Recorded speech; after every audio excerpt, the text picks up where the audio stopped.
ರಾಜ್ಯಪಾಲರ show cause ನೋಟಿಸ್ಗೆ CM Siddaramaiah ಅವರು ಉತ್ತರ ಕೊಟ್ಟಿದ್ದಾರೆ. ಮೂಡ ಹಗರಣದ ಸಂಬಂಧ ಸ್ಪಷ್ಟನೆ ಕೇಳಿದ್ರು ರಾಜ್ಯಪಾಲರು. ನಿಮ್ಮ ಮೇಲೆ ಯಾಕೆ ಪ್ರಾಸಿಕ್ಯೂಷನ್ಗೆ ಅನುಮತಿ ಕೊಡಬಾರದು, 7 ದಿನಗಳ ಒಳಗೆ ಉತ್ತರಿಸುವಂತೆ ಸೂಚಿಸಿದ್ರು ರಾಜ್ಯಪಾಲರು. ರಾಜ್ಯಪಾಲರ ಪತ್ರಕ್ಕೆ ಸಿಎಂ ಸಿದ್ದರಾಮಯ್ಯ ಅವರು ಸುದೀರ್ಘವಾದಂತಹ ಉತ್ತರವನ್ನ ಕೊಟ್ಟಿದ್ದಾರೆ. ನಿನ್ನೆ ತಡರಾತ್ರಿ ರಾಜ್ಯಪಾಲರಿಗೆ ಪತ್ರವನ್ನ ಬರೆದಿದ್ರು ಸಿಎಂ ಸಿದ್ದರಾಮಯ್ಯ ಅವರು. ಸೈಟು ಹಂಚಿಕೆ ಸಂಬಂಧ ನಾನು ಸಹಿ ಮಾಡಲ್ಲ ಅಂತ ಹೇಳಿ ಸಿದ್ದರಾಮಯ್ಯ ಅವರು ಪತ್ರವನ್ನ ಬರೆದಿದ್ದಾರೆ. ನಾನು ಸಿಎಂ ಆಗಿದ್ದಾಗ ಅಧಿಕಾರದ ದುರ್ಬಳಕೆ ಆಗಿಲ್ಲ. ಒಬ್ಬ ಮಹಿಳೆ ತಾನು ಕಳೆದುಕೊಂಡ ಜಮೀನಿಗೆ ಪರಿಹಾರ ಪಡೆಯೋದು ತಪ್ಪ. ಹಾಗಾದ್ರೆ ಮುಡಾ ವಿಚಾರದಲ್ಲಿ ಯಾವುದೇ ರೀತಿಯಾದಂತಹ ಅಕ್ರಮ ಆಗಿಲ್ಲ ಅಂತ ಹೇಳಿ ಸಿದ್ದರಾಮಯ್ಯ ಅವರು ಸ್ಪಷ್ಟನೆ ಕೊಟ್ಟಿದ್ದಾರೆ. ಪ್ರಾಸಿಕ್ಯೂಷನ್ಗೆ ಅನುಮತಿ ನೀಡಬಾರದು ಅಂತ ಹೇಳಿ ಸಿಎಂ ಸಿದ್ದರಾಮಯ್ಯ ಅವರು ಮನವಿಯನ್ನ ಮಾಡಿಕೊಂಡಿದ್ದಾರೆ.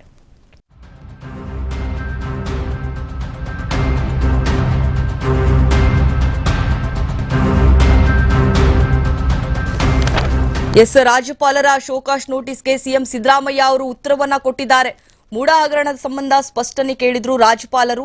ಹೀಗಾಗಿ ನಿಮ್ಮ ಮೇಲೆ ಯಾಕೆ ಪ್ರಾಸಿಕ್ಯೂಷನ್ಗೆ ಅನುಮತಿಯನ್ನ ಕೊಡಬಾರದು, 7 ದಿನಗಳ ಒಳಗೆ ಉತ್ತರಿಸುವಂತೆ ರಾಜ್ಯಪಾಲರು ಸೂಚನೆಯನ್ನ ಕೊಟ್ಟಿದ್ರು. ರಾಜ್ಯಪಾಲರ ಪತ್ರಕ್ಕೆ ಸಿಎಂ ಸುದೀರ್ಘವಾದಂತಹ ಉತ್ತರವನ್ನ ಈಗಾಗಲೇ ಕೊಟ್ಟಿದ್ದಾರೆ. ನಿನ್ನೆ ತಡರಾತ್ರಿ ಪತ್ರವನ್ನ ಬರೆದಿದ್ದಾರೆ ಸಿಎಂ ಸಿದ್ದರಾಮಯ್ಯ ಅವರು. ದೃಶ್ಯದಲ್ಲಿ ಗಮನಿಸ್ತಾ ಇದ್ದೀವಿ. ಸೈಟು ಹಂಚಿಕೆ ಸಂಬಂಧ ನಾನು ಸಹಿ ಮಾಡಲ್ಲ. ನಾನು ಸಿಎಂ ಆಗಿದ್ದಾಗ ಅಧಿಕಾರದ ದುರ್ಬಳಕೆ ಆಗಿಲ್ಲ. ಒಬ್ಬ ಮಹಿಳೆ ತಾನು ಕಳೆದುಕೊಂಡಿರೋ ಜಮೀನಿಗೆ ಪರಿಹಾರ ಪಡೆಯೋದು ತಪ್ಪ. ಮೂಡಾ ವಿಚಾರದಲ್ಲಿ ಯಾವುದೇ ರೀತಿಯಾದಂತಹ ಅಕ್ರಮ ಆಗಿಲ್ಲ. ಪ್ರಾಸಿಕ್ಯೂಷನ್ಗೆ ಅನುಮತಿ ನೀಡಬಾರದು ಅಂತ ಹೇಳಿ ಈಗಾಗಲೇ ಪತ್ರದ ಮೂಲಕ ಮನವಿಯನ್ನ ಮಾಡಿಕೊಂಡಿದ್ದಾರೆ.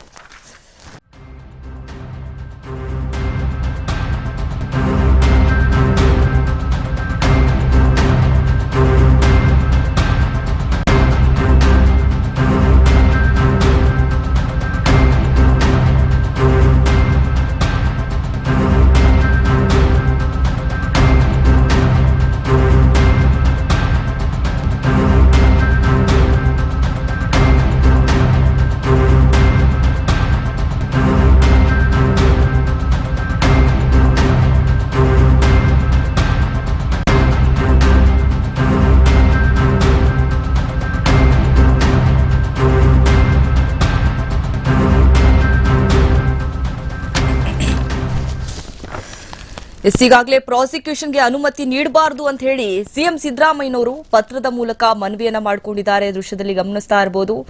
ರಾಜ್ಯಪಾಲರು ಶೋಕಾಸ್ ನೋಟಿಸ್ಗೆ ಸಿಎಂ ಸಿದ್ದರಾಮಯ್ಯ ಅವರು ತಕ್ಕದಾದಂತಹ ಉತ್ತರವನ್ನ ಕೊಟ್ಟಿದ್ದಾರೆ. ಮೂಡ ಹಗರಣದ ಸಂಬಂಧ ಸ್ಪಷ್ಟನೆಯನ್ನ ರಾಜ್ಯಪಾಲರು ಕೇಳಿದ್ರು. ನಿಮ್ಮ ಮೇಲೆ ಯಾಕೆ ಪ್ರಾಸಿಕ್ಯೂಷನ್ಗೆ ಅನುಮತಿ ಕೊಡಬಾರದು, 7 ದಿನಗಳ ಒಳಗೆ ಉತ್ತರಿಸುವಂತೆ ರಾಜ್ಯಪಾಲರು ಸೂಚನೆಯನ್ನ ಕೊಟ್ಟಿದ್ರು. ರಾಜ್ಯಪಾಲರ ಪತ್ರಕ್ಕೆ ಈಗಾಗಲೇ ಸಿಎಂ ಸಿದ್ದರಾಮಯ್ಯ ಅವರು ಸುದೀರ್ಘವಾದಂತಹ ಉತ್ತರವನ್ನ ಕೊಟ್ಟಿದ್ದಾರೆ. ನಿನ್ನೆ ತಡರಾತ್ರಿ ಪತ್ರವನ್ನ ಬರೆದಿದ್ದಾರೆ ಸಿಎಂ ಸಿದ್ದರಾಮಯ್ಯ ಅವರು. ಸೈಟು ಹಂಚಿಕೆ ಸಂಬಂಧ ನಾನು ಯಾವುದೇ ರೀತಿಯಾದಂತಹ ಸೈನ್ ಮಾಡಿಲ್ಲ. ನಾನು ಸಿಎಂ ಆಗಿದ್ದಾಗ ಅಧಿಕಾರದ ದುರ್ಬಳಕೆನೂ ಆಗಿಲ್ಲ. ಒಬ್ಬ ಮಹಿಳೆ ತಾನು ಕಳೆದುಕೊಂಡಿರೋ ಜಮೀನಿಗೆ ಪರಿಹಾರ ಪಡೆಯೋದು ತಪ್ಪೇ. ಮೂಡ ವಿಚಾರದಲ್ಲಿ ಯಾವುದೇ ರೀತಿಯಾದಂತಹ ಅಕ್ರಮವಾಗಿಲ್ಲ ಅಂತ ಹೇಳಿ ಪ್ರಾಸಿಕ್ಯೂಷನ್ಗೆ ಯಾವುದೇ ರೀತಿಯಾದಂತಹ ಅನುಮತಿ ನೀಡಬಾರದು ಅಂತ ಹೇಳಿ ಈಗಾಗಲೇ ಸಿಎಂ ಸಿದ್ದರಾಮಯ್ಯನವರು ಪತ್ರದ ಮೂಲಕ ಉತ್ತರವನ್ನ ಕೊಟ್ಟಿದ್ದಾರೆ.